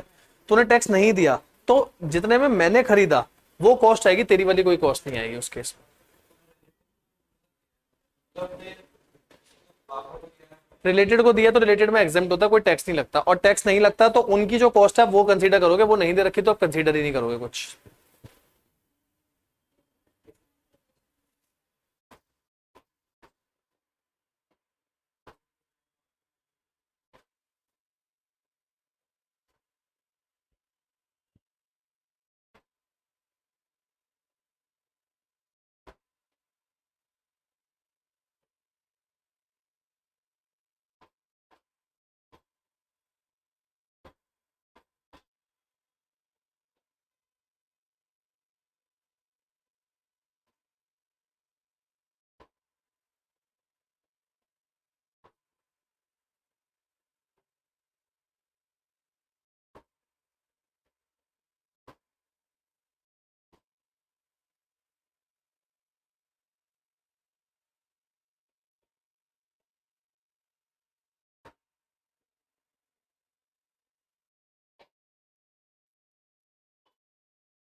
यहाँ पे कुछ नहीं करना आपको, क्योंकि वैसे भी उसने अपने बेटे को दिया, रिलेटेड है, रिलेटेड में कुछ नहीं होगा।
17,000 क्यों लिया?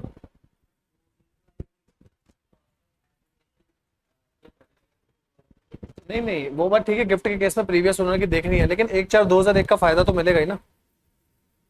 गिफ्ट के केस में अगर मैं आगे किसी को गिफ्ट कर रहा हूँ अपने रिलेटेड वाले बंदे को, जैसे मान ले बेटे को गिफ्ट करा, बेटे की कॉस्ट नहीं देखूंगा, कॉस्ट अपनी ही देखूंगा, लेकिन उस कॉस्ट में भी 1,4,2,001 का फायदा तो मेरे को पक्का मिलेगा ना। हाँ वो लेंगे, है ना।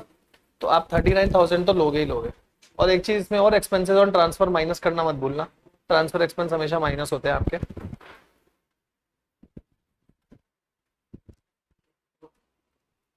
और कोई दिक्कत? एक बार नोट्स पढ़ लेना, क्वेश्चन के नीचे जो नोट्स दे रखे हैं आपको। रोहित हुआ? मनीष? शाहिद?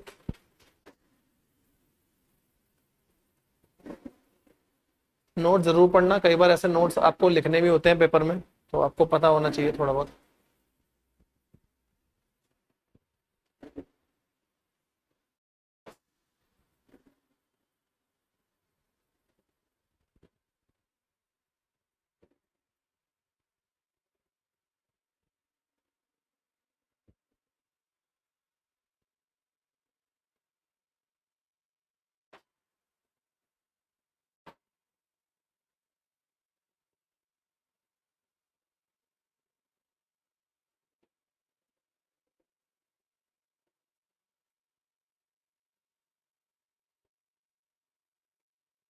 पढ़ लिया नोट्स? कोई प्रॉब्लम? नोट्स में कोई दिक्कत है तो बताओ। आगे देखो, इसके बाद यहां तक की बात हो गई अपनी, आगे चलते हैं। देखो जी, different rate of taxes for different capital asset, हम वैसे ये चीज पढ़ चुके हैं, आपको वैसे बताया था। एक होता है शॉर्ट टर्म, एक लॉन्ग टर्म।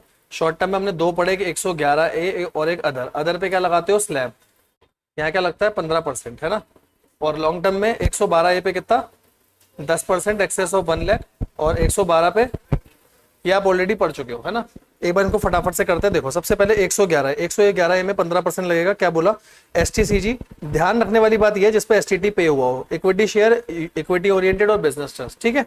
दूसरा, STCG on transaction undertaken in foreign currency on recognised stock exchange in IFSC even if STT is not paid. IFSC क्या है? आपका इंटरनेशनल फाइनेंस सर्विस सेंटर। अगर लिखना हो पेपर में आने के चांसेस बहुत रेयरेस्ट ऑफ द रेयर है कि पूछता नहीं है कभी, इसीलिए ये चीज बताते भी नहीं है काफी सारे टीचर्स, ठीक है।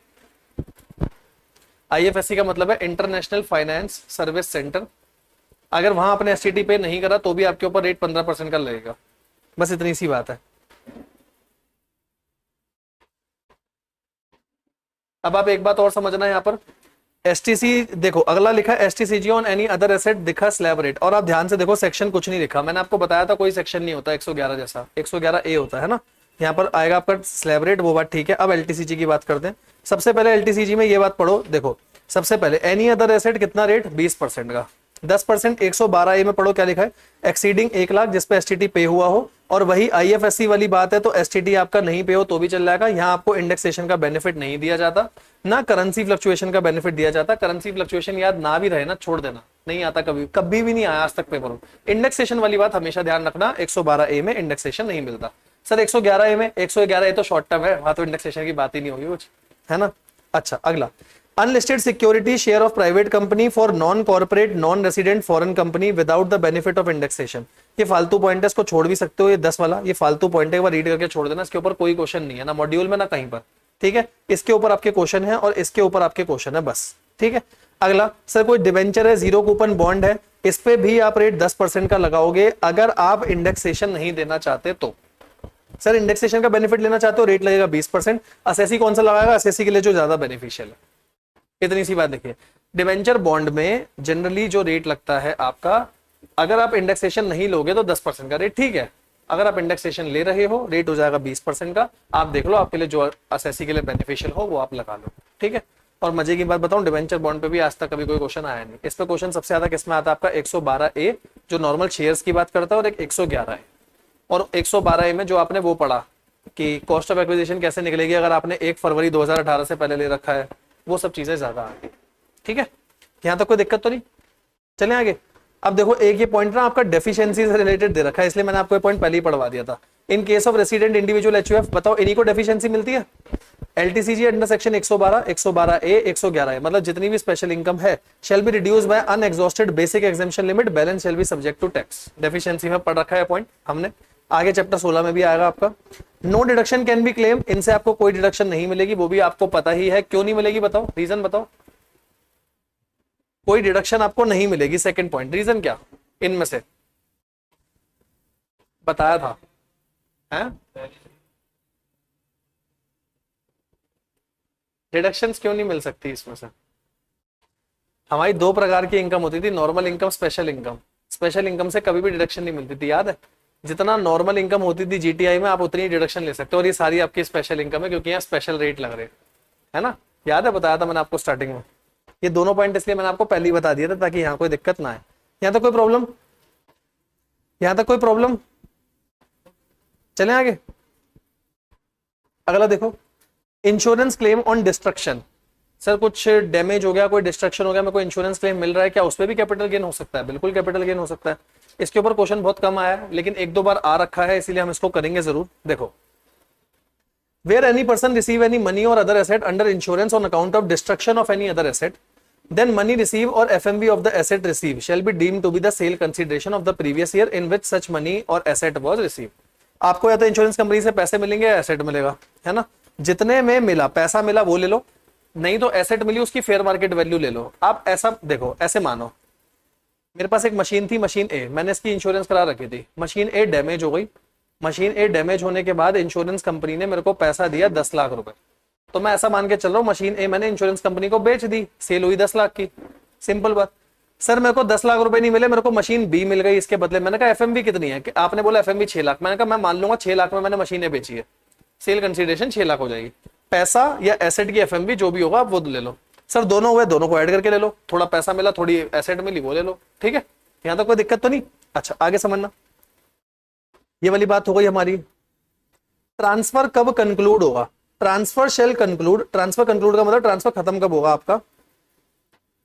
एक मिनट, आ क्यों नहीं रहा नीचे? अरे हाँ, transfer shall conclude at the time of destruction of the property. जब प्रॉपर्टी हुई तभी आपका ट्रांसफर हो गया। Therefore indexation shall be done on the basis of year in which destruction occur. जब आपका डिस्ट्रक्शन हुआ वहां से देखोगे इंडेक्सेशन, क्योंकि जब तक जैसे डिस्ट्रक्शन हुआ, आप मान लो आपकी प्रॉपर्टी ट्रांसफर हो गई इंश्योरेंस कंपनी को। जैसे मैं बताता हूँ, डिस्ट्रक्शन हुआ 2017-18 में, इंश्योरेंस का पैसा मिला 2018-19 में, आप इंडेक्सेशन कहां से करोगे? 17-18 से। पैसा कभी भी मिले उससे मतलब नहीं है, यहाँ तक कोई दिक्कत तो नहीं। जब डैमेज हुआ वहां से क्वेश्चन करके देखो। अच्छा अभी आगे बचा ये हो गया, but it shall be noted that capital gain shall be charge to tax in the year in which claim is receive. क्योंकि देखो कैपिटल गेन आपका जब भी चार्ज होगा जब आपको पैसा मिल जाएगा, है ना। जैसे मानो डिस्ट्रक्शन हुई 2017-18 में, पैसा मुझे 23-24 में मिला, तो 23-24 पे कैपिटल गेन पे टैक्स लगेगा। लेकिन पीरियड ऑफ होल्डिंग कहां से लोगे या इंडेक्सेशन कहां से करोगे? बेसिकली 17-18 से, जब डैमेज हुआ वहां से। यहां तक कोई दिक्कत तो नहीं? कोई दिक्कत परेशानी है तो बताओ। कौन सा वाला? वो ये कह रहा है खाली इंडेक्सेशन आप कहां से लोगे? इंडेक्सेशन में उस दिन से लूंगा जिस दिन से डिस्ट्रक्शन अकर हुआ। डिस्ट्रक्शन जिस दिन में हो गया मैं वहां से इंडेक्सेशन लूंगा। मैं ऐसा मानूंगा ट्रांसफर उस दिन तक हो चुका था भाई, वहां तक मेरे को लेना। वो ये बात कह रहा है, ठीक है। यहाँ तक कोई दिक्कत तो नहीं। अभी क्वेश्चन कर, क्वेश्चन से और अच्छे से क्लियर हो जाएगा। ये बार क्वेश्चन पढ़ के देखो ये वाला, और क्वेश्चन करके देखो, आपको और अच्छे से क्लियर हो जाएगा ये वाला पॉइंट।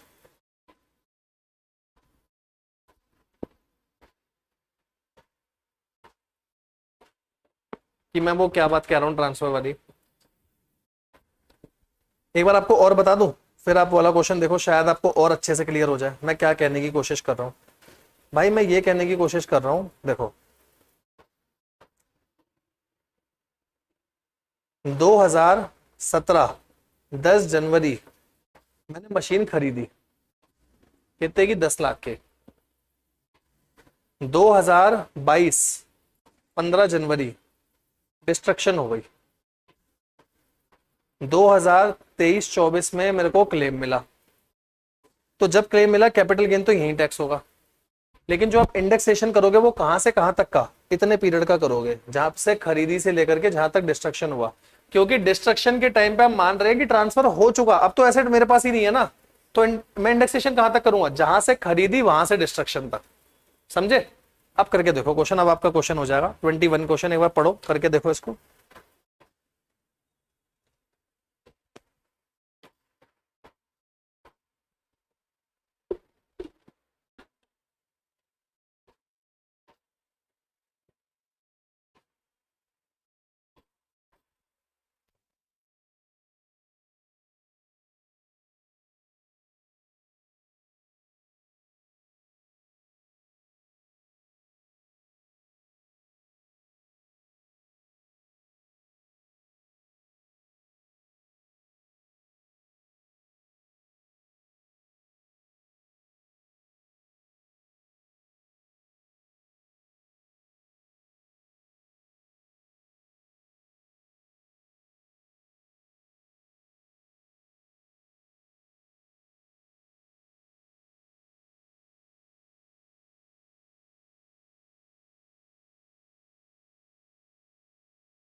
हाँ भाई, किसी को दिक्कत इसमें या हो गया?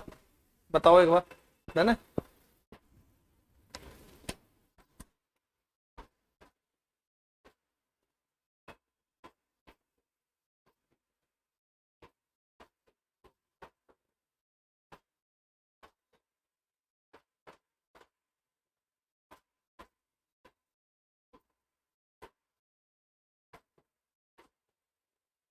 हाँ जी, अब इसके आगे देखो जरा, यहाँ तक की हमारी बातें हो गई, ठीक है। और ट्रांसफर वही कंक्लूड हो जाएगा आपका, वो वाली बात आपको क्लियर हो गई होगी। हाउस होल्ड फर्नीचर और स्टॉक जो है आपका वो कैपिटल एसेट नहीं होते, इसलिए उनको हम नहीं करेंगे यहाँ पर, ठीक है। यहाँ तो कोई दिक्कत तो नहीं। Conversion of capital asset in into SIT, SIT बोले तो एसआईटी का मतलब स्टॉक इन ट्रेड, लिख लेना साथ में। एसआईटी का मतलब स्टॉक इन ट्रेड, ये हमने वैसे पहले भी समझा था, एक बार दोबारा समझाया था। देखो, treatment under the head capital gain. Capital gain में क्या डालोगे? Sales value in case of conversion of capital asset into stock in trade. जो एफएमवी है वो ले लोगे। टैक्सेबिलिटी क्या होगी? कैपिटल गेन टैक्सेबल होगा इन द प्रीवियस ईयर, जब आपने वो स्टॉक बेच दिया उस साल में। Indexation it shall apply on the basis of year in which conversion took place. मतलब समझना मतलब क्या? सर मेरे पास एक मशीन रखी थी, ठीक है, उस मशीन को पहले मैं यूज कर रहा था कैपिटल एसेट, अब मैंने उसे अपना स्टॉक बना लिया। तो जब आपने स्टॉक बनाया, इंडेक्सेशन तो वहीं तक आएगा, वो कह रहा है, ठीक है, इंडेक्सेशन तो वहां तक। लेकिन मैं कैपिटल गेन कब चार्ज करूंगा? कैपिटल गेन तो जब चार्ज होगा ना, जब वो स्टॉक आगे बिक जाएगा, मेरे को कुछ पैसे आ जाएंगे, सिंपल सी बात, ठीक है। और पीजीबीपी में क्या करोगे? पीजीबीपी में जितना आपको वो स्टॉक बेच करके मिला उसमें से माइनस कर देना एफएमवी ऑफ कैपिटल एसेट, क्योंकि कैपिटल एसेट तक का काम तो पहले ही हो चुका, अब उसके बाद का काम होगा यहाँ पर, है ना। एग्जाम्पल से देखो, एग्जाम्पल से और अच्छे से क्लियर होगा। एक बार एग्जाम्पल देखो, क्वेश्चन नंबर 22 क्या कहना चाह रहा है। Mister Lal invested 2 lakh on the purchase of gold ornament 23 जनवरी 93 में लिए थे। 12/4/2013 को he started a business of dealing in jewellery and converted his ornament into stock in trade. ठीक है, उसने 2013 में करवा लिए, तो इंडेक्सेशन यहीं तक लगेगा खाली। उस दिन पे एफएमवी था 7 लाख का आपका, और लाल ने सोल्ड करे 9 लाख में 22 नवंबर को, ठीक है, बाद में करेंगे उसको। और 1/4/2001 को उनकी वैल्यू थी 1,90,000 की, ठीक है। अच्छा, अब सबसे पहले यहां देखो, सबसे पहले आप कैपिटल गेन में क्या करोगे? सर एफएमबी लेंगे 7 लाख, जितने में कन्वर्ट कराया, यहां तक कोई प्रॉब्लम? यहां तक कोई प्रॉब्लम नहीं। इंडेक्स कॉस्ट ऑफ एक्विजिशन क्या लगाओगे? इसमें बताओ, क्या ज्वेलरी वगैरह में आपको मिलेगा बेनिफिट, नहीं मिलेगा एफएमबी का? और पहले बताओ, एफएमबी का बेनिफिट मिल भी रहा है आपको? है? मिल रहा है, नहीं मिल रहा? नहीं मिल रहा ना भाई, 2 लाख में खरीदा था एफएमबी, आज उनकी 1,90 है। कहां से मिल रहा? नहीं मिल रहा। मैं 2 लाख ही लूंगा सीधा, आपने 2 लाख लिया, है ना। और कब तक के लिए लोगे? सीआईए देखो 2013-14 का दे रखा है, तो यहाँ 13-14 तक लेकर के इंडेक्सेशन करा, बाकी का मेरा कैपिटल गेन हो गया। लेकिन ये कैपिटल गेन चार्ज कब होगा? टैक्स कब लगेगा इस कैपिटल गेन पे? जब लगेगा जब स्टॉक बिक जाएगा। यहाँ तक की बात ठीक है। अच्छा, बिजनेस इनकम में क्या करोगे? सर आपने बाद में 9 लाख का स्टॉक बेचा, 7 लाख की एफएमबी माइनस कर दो, 2 लाख आपका आ जाएगा।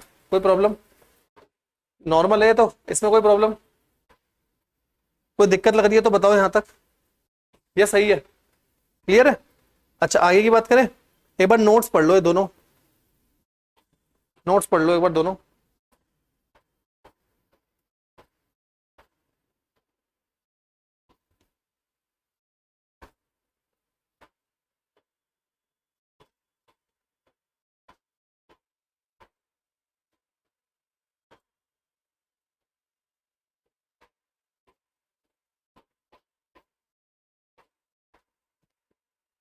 पढ़ लिए? चले आगे। अगला एक और फालतू कंसेप्ट है, इसको भी ध्यान ध्यान से समझना। पेपर में आते तो नहीं है ज्यादा, पर फिर भी पढ़ लेते हैं भाई, गलती से पूछ ना ले, आईसीआई मॉड्यूल में है आपका। सिक्योरिटी हेल्ड इन डिपॉजिटरी या डीमेट फॉर्म में रखी हुई है, आप क्या करोगे? तो भाई इस केस में जो आपका कॉस्ट ऑफ एक्विजिशन है और पीरियड ऑफ होल्डिंग है, वो आप फीफो बेसिस पर लोगे। फीफो का मतलब जो पहले आया वो पहले जाएगा, है ना। जो आपने पहले खरीदा सबसे पहले उसकी सेल होगी, फिर जो बाद में खरीदा उसकी सेल होगी, इस तरीके से, ठीक है। Simple words, where shares are acquired in several lot at different point of time, share that have been acquired first shall be considered to be transfer first. सबसे पहले आप उनकी सेल मानते हुए चलोगे। यहाँ तक कोई दिक्कत तो नहीं है ना। नॉर्मल फीफो लगाना और कुछ नहीं करना। एक बार ये क्वेश्चन करके देखना, क्वेश्चन 23 हो रहा है नहीं हो रहा? क्वेश्चन नंबर 23 करके देखो, हो रहा है? नहीं हुआ तो मैं करवा दूंगा, ट्राई करो एक बार।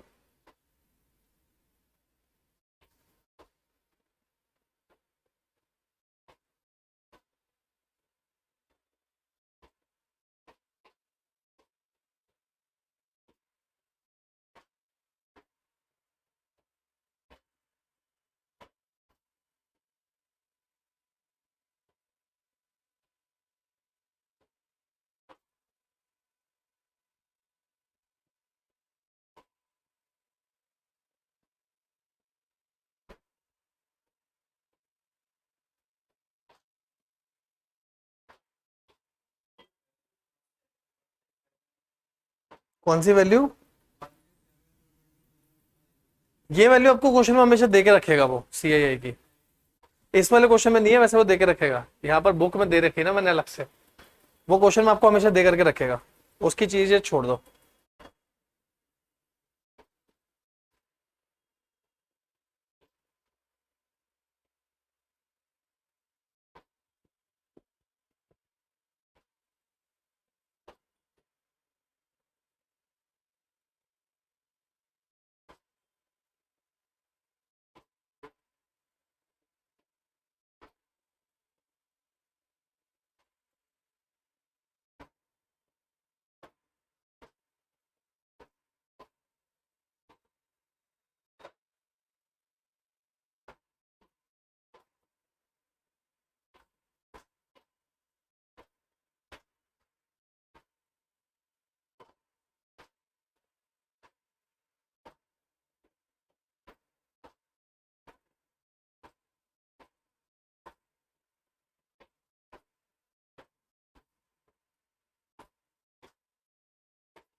डन। अरुण हो गया?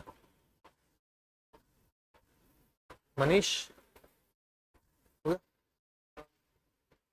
कराऊं? देखो, विकल्प परचेज 100 अनलिस्टेड शेयर, अनलिस्टेड है ठीक है, 10/5/2010 को लिए 6000 के। ही परचेज अनदर 200 शेयर लिए, कब लिए? 19/8/2013 को 13000 के, और 300 शेयर और खरीदे उसने इस डेट पर इतने के। ही सोल्ड 400 शेयर, उसने 400 शेयर बेचे हैं। अच्छा अब एक बार बताओ, जब उसने 400 शेयर बेचे तो कैसे कैसे बेचे होंगे? सबसे पहले ये वाले 100 बेचे होंगे, फिर उसके बाद ये 200 बेचे होंगे, और फिर इसमें से 100 बेचे होंगे। सही बात है। तो जो ये 100 बेचे, ये क्या हुए आपके? Long term. क्यों लॉन्ग टर्म हुए भाई? बहुत पहले से खरीद रखे हैं आपने, 2010 से खरीद रखे हैं, ये भी लॉन्ग टर्म। लेकिन लास्ट वाले शॉर्ट टर्म हुए। पहले यहां तक की बात क्लियर है? अच्छा, अब देखो सेल्स वैल्यू आप कैसे निकालोगे? सेल्स वैल्यू आप अपोर्शन कैसे करोगे? सेल्स वैल्यू कितनी है? 18000 की। 18000 को बांटो इन रेशियो में, है ना, 1:2:1 के रेशियो में आपने बांट दी। यहां तक कोई दिक्कत तो नहीं? कॉस्ट कैसे बांटोगे? अब कॉस्ट जरा ध्यान से देखना। सबसे पहले आपने जो ये 100 शेयर थे, इनकी कॉस्ट कितनी थी? 6000। इसको नॉर्मली इंडेक्सेशन कर दिया, इंडेक्सेशन आपके पास होगा। या तो कोई दिक्कत? इंडेक्सेशन कैसे करोगे?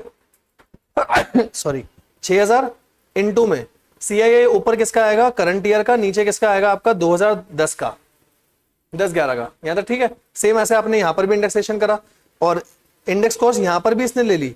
यहां पर क्यों इंडेक्स कॉस्ट ले रहा है? वही यहां पर थोड़ी ना आएगा इंडेक्सेशन। अच्छा, ये 100/300 वैसे करा इंडेक्सेशन, ही वही कहो, इंडेक्सेशन थोड़ी आ गया, सीधा 6000 आ गया आपका बस। फिर आपने तीनों निकाल दिए, इन तीनों में ये लॉन्ग टर्म है, ये आपका शॉर्ट टर्म है। कर पाओगे? कोई दिक्कत? चले आगे यहां से।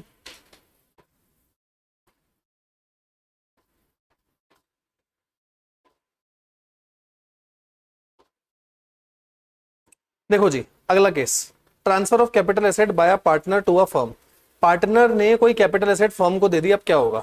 Any transfer of a capital asset by person या partner to firm AOP BOI, जिसमें वो पार्टनर है, तो टैक्स लगेगा पार्टनर पे इन द प्रीवियस ईयर जब ट्रांसफर हुआ। Amount recorded in the book of the firm as a value, उसको आप सेल कंसिडरेशन ले लो, है ना। सिंपल सी बात है ना। मैंने कोई एसेट, मान लो मैं उसको यूज कर रहा था, नहीं भी कर रहा था, मैंने उठा करके वो अपनी पार्टनरशिप फर्म को दे दी। पार्टनरशिप फर्म ने उसे अपनी बुक्स में रिकॉर्ड करा 8 लाख का, तो मैं क्या बोलूंगा? मेरी जो सेल हुई है वो 8 लाख की हुई है, बस इतनी सी बात है। ठीक है, क्वेश्चन देखो एक बार, इस पे क्वेश्चन देखो एक बार ट्राई करके, नहीं होगा तो मैं करवाता हूं, एक बार पहले आप देखो।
कुछ है नहीं, नॉर्मल क्वेश्चन है बहुत।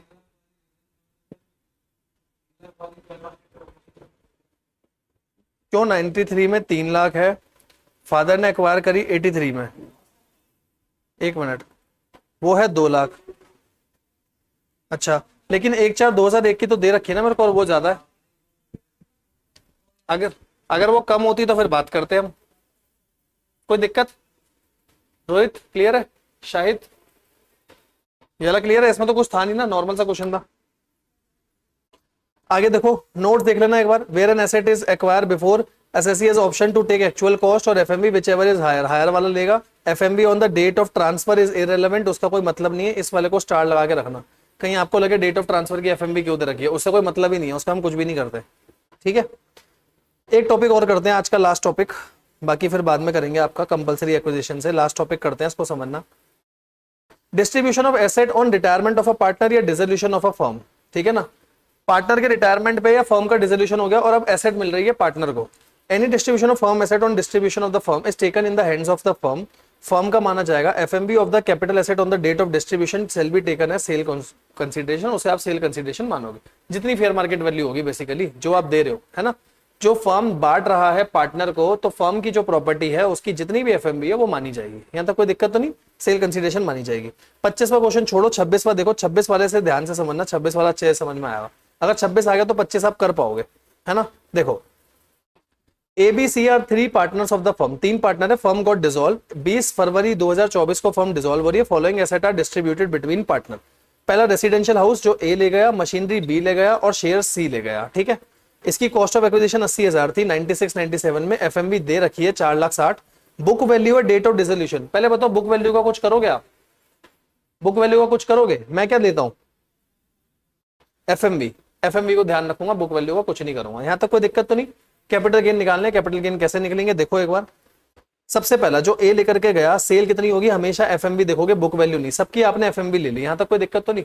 फिर इंडेक्स कॉस्ट निकाल दो बस। इंडेक्स कॉस्ट में कौन सी बड़ी बात है? देखो यहाँ आपका 4,60 आएगा, यहाँ पर 5 लाख और 9,000 आएगा, क्योंकि उनका कुछ दे ही नहीं रखा मेरे को, है ना।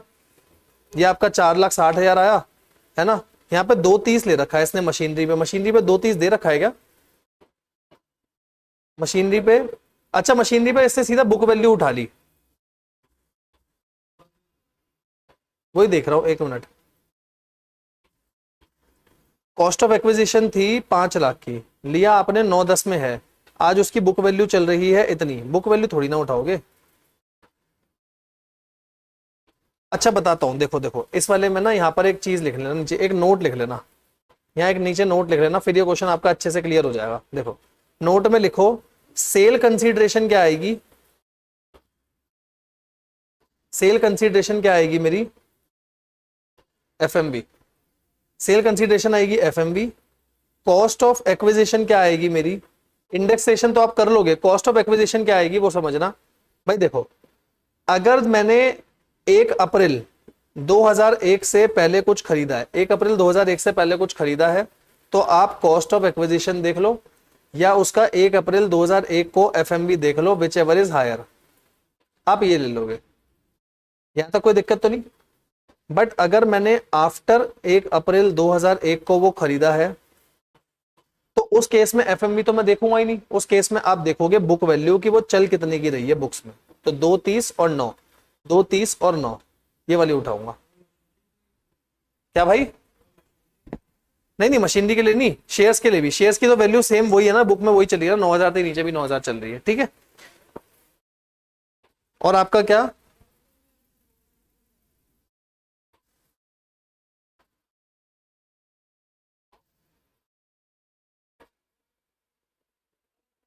एक बात आपको यहां और बताता हूं, देखो एक बात यहां और बताता हूं। शेयर जो है, शेयर डेप्रिशिएबल एसेट नहीं होता, तो यहां पर आप इंडेक्सेशन बिल्कुल करोगे। यहां इंडेक्सेशन बिल्कुल करूंगा, सही बात है। लेकिन ये तो इंडेक्सेशन करूंगा, है ना। और एक चीज और, एक मिनट रुको, इस क्वेश्चन में ना 1-2 चीजें हैं, मैं आपको सारी बता देता हूं। सबसे पहला, सेल कंसीडरेशन हमेशा एफएमबी होगी, यहां तक बात ठीक है। अगला, कॉस्ट ऑफ एक्विजिशन आप माइनस करोगे 1 अप्रैल 2001 को, कॉस्ट ऑफ एक्विजिशन और FMB whichever is higher, higher वाली। ठीक है, आफ्टर 1 अप्रैल वाली जो बात है ना, एक बारी को उसको हटा दो, ये हटा दो आप एक बार। अभी समझाता हूं क्यों। आफ्टर 1 अप्रैल वाली बात हटाओ, पहले हटा दी, लिखी नहीं थी। अच्छा, लिखी थी या हटा दी? अच्छा, लिखी नहीं थी, चलो अभी लिख लेना। अब देखो इसका मतलब समझो, इसका मतलब क्या है। क्या आपको पहले वाला, ये क्या हुआ, अटक गया क्या? हाँ, क्या आपको पहले वाला केस क्लियर है? पहले वाले केस में कोई दिक्कत तो नहीं? अगला समझना, सर मशीनरी है डेप्रीशिएबल एसेट, और जब भी मशीनरी आपकी डेप्रीशिएबल एसेट है तो हमेशा शॉर्ट टर्म आएगा, इंडेक्सेशन तो लगेगा नहीं। पहले तो हम इंडेक्सेशन को हटाएंगे। दूसरा, सर इंडेक्सेशन को हटाया आपने, 5 लाख की कॉस्ट क्यों नहीं ली? बताता हूं। जनरली पीजीबीपी जब आप पढ़ लोगे, जब आपको पता चलेगा बिजनेस पर्पस के लिए, जब भी मैं टैक्स का कोई काम करता हूं तो मैं डेप्रिसिएशन लगाता हूं अपना डब्ल्यूडीवी वाला। अगर मैं डब्ल्यूडीवी लगाता हूं तो आज तो बुक्स में ये वैल्यू चल रही होगी ना, तो मैं 2,30,000 की वैल्यू लूंगा सीधा। यहां तक कोई प्रॉब्लम तो नहीं? ये वाली बात भी क्लियर हो गई। लास्ट केस बचा शेयर्स का। शेयर्स का केस नॉर्मल चलेगा, आप यहाँ पर कॉस्ट उठाओगे, ये नहीं उठाओगे 9,000, आप यहाँ पर एक कॉस्ट उठाओगे और यहाँ पर आप इंडेक्सेशन करोगे अपना। ठीक है ना, इसीलिए मैंने वो नीचे जो एक बात लिखवाई थी 1 अप्रैल के बाद वाली, वो मैंने हटा दी।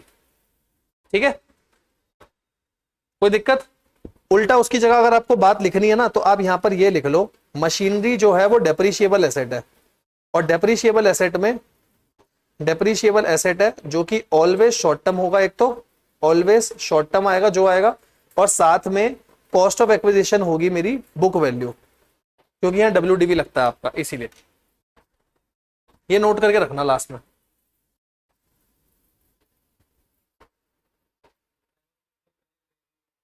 हमेशा शॉर्ट टर्म रहेगी, डेप्रिशिएबल एसेट पे हमेशा शॉर्ट टर्म कैपिटल गेन आता है। बताओ जी, कोई दिक्कत परेशानी? हाँ, बुक वैल्यू कभी कम हो ही नहीं वो ज्यादा हो ही नहीं सकती, कम ही होगी, क्योंकि डेप्रिसिएशन लगता आ रहा है। और कोई दिक्कत? ठीक है, यहाँ तक कोई दिक्कत तो नहीं? ठीक है जी, बाकी करेंगे अपना नेक्स्ट क्लास में। एक बार मैं आपको बता देता हूँ, देखो कंपनसेशन रिसीव, ये इंपॉर्टेंट है, इस पे क्वेश्चन आता है। अगला भी इंपॉर्टेंट, जॉइंट डेवलपमेंट एग्रीमेंट बहुत ज्यादा इंपॉर्टेंट नहीं है, लेकिन इस पे MCQ वगैरह आ जाते हैं। लिक्विडेशन वाला भी ठीक है। अब मैं वही देख रहा हूँ एक बार क्या क्या आपका बचा है। स्लम सेल बहुत इंपॉर्टेंट है, स्लम सेल पे फाइनल में तो हमेशा क्वेश्चन आता है, इस बार शायद इंटर में भी दे दें आपका। बस उसके बाद कोई ज्यादा टॉपिक तो आपके बचे नहीं है कैपिटल गेन में, पर लगेंगी अभी तो यार 3-4 क्लासों से ऊपर तो 3 से 4 तो लगेंगे। ठीक है, चलो जी, आज की क्लास में इतना ही, बाकी करेंगे नेक्स्ट क्लास में।